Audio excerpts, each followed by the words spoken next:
Hi everyone, good morning. Once again, this is Rajesh Kumar here. This session are going to conduct, or you can say, this communication courses which I'm on the way of conducting. I'm conducting under banner of, under flagship of English Well India. In my initial addressing, I introduce English Well India, its aim, and what is our plan about to learn good communication strategy, good English learning. Instead of English speaking, we have given it name of English communication. It is just because there is a difference between speaking and communication.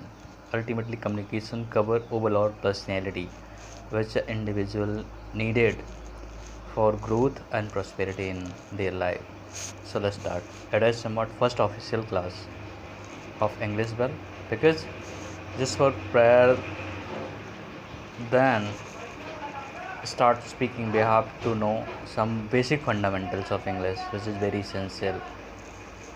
So let's start. Today I'm going to discuss with you all about ultimately what is aim of English speaking, what is aim of English communication. It is just of formation of sentence which make a complete sense, means manufacturing some sentences which make complete sense, that's called sentence. Alright, so our aim is to frame sentences in English, and for framing, for manufacturing sentences in English, we need what? We need few things. It is just like preparing a grandeur, preparing a grand building, preparing a home. If foundation will be strong, then building will be grand. In same fashion, if English communication is like that building, that finished building, that prepared building, so what it means? Okay, what is foundation? A lot of quality material, lot of efforts needed for preparing that foundation. So as far as English is concerned, foundation is what? Foundation is like word power, vocabulary, few rules and regulations, which, and as far as rules are concerned, like grammars, grammatical rules and translation rules are essential. And in parallel, I have said some extra perceptionary senseful knowledge is also needed for communicate effectively. So let's start. Understanding few rules which help you to frame correct sentences, right sentences and appropriate sentences. Okay, so as I have said earlier, sentence is a group of words which make complete sense. That is sentence. And sentence are four types. First sentence is affirmative sentence, which also called positive sentence. Second is negative sentence. Third is imperative sentence. Fourth is exclamatory sentence. What is affirmative sentence? What is positive sentence? In this sentence, whatever has been said, whatever is addressing, that should be in positive way. Means there should not be any negativity, neither any question mark. Like what say, it should not be a positive sentence is that which is not negative, neither interrogative. In other words, you can say like Ram goes,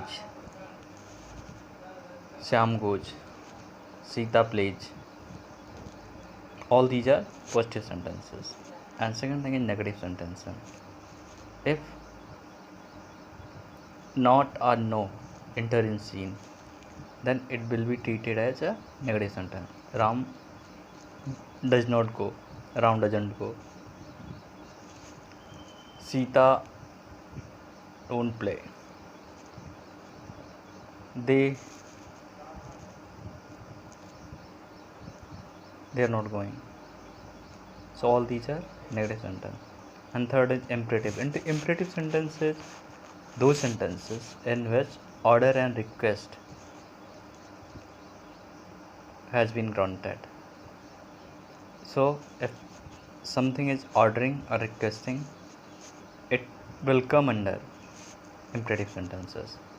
Like, let him play, let's go.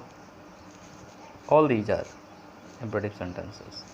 And next one is exclamatory sentences. Exclamatory sentences is those sentences in which hurts feeling. Some sudden good news, bad news appear,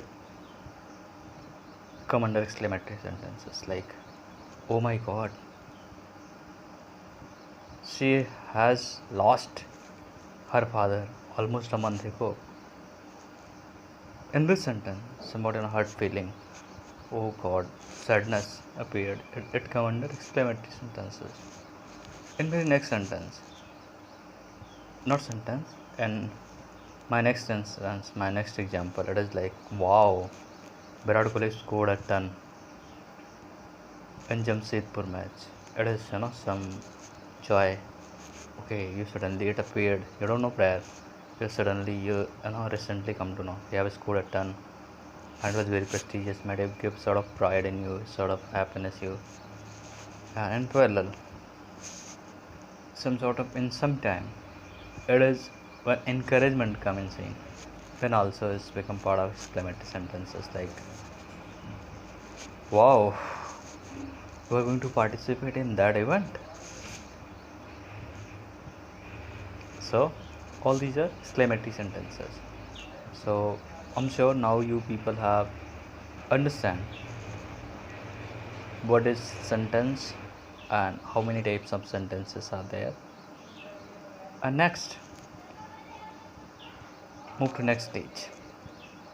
As far as sentence is concerned, majorly it constitutes two parts.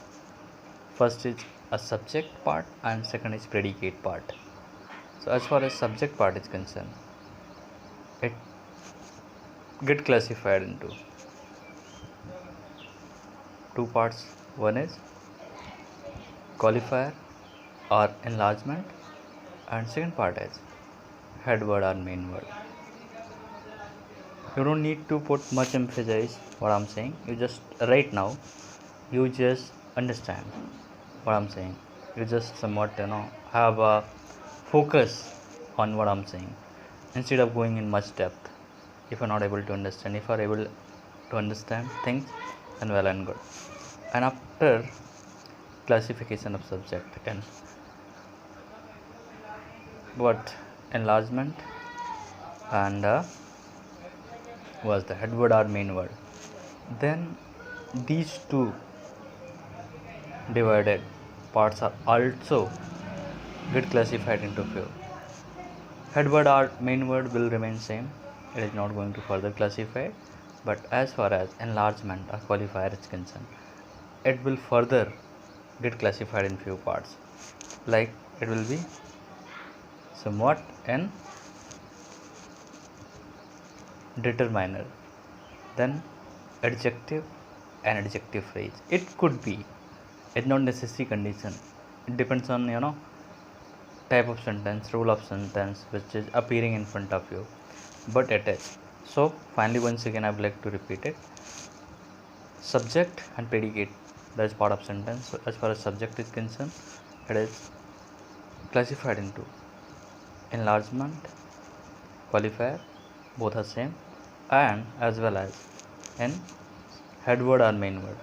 Then enlargement, qualified further get classified into three parts: determiner, adjective and adjective phrase, and subject is finished here. Then on predicate part, predicate also get subdivided into few parts. It is somewhat verb plus object plus complement. Means predicate divided into mainly into three parts. One is what? Verb. Verb is very important part of sentence. Every sentence verb then is branched out object, then it further it transfer into complement. So, and as far as object is concerned, there are two types of object. One is direct object, another is indirect object. As far as direct object is concerned, it is something like most of relative pronouns come under that, like me, him. Uh, it is a bit wrong. All non-living things come under what in that? Like Mohan, Ram, Syam, all these are indirect object. Living things. As far as non-living thing is a book, a chair, a table, all these are come under direct object. But few times indirect object means direct object also could be living things. And this is fundamentals of sentence. Rest very soon we will discuss about next things in my next video. Till then, just have peace and prosperity and keep smiling. We will discuss rest path later. We will illustrate about this. Or okay, let's go right now. Right now I'll illustrate it within few minutes in my next video. Bye.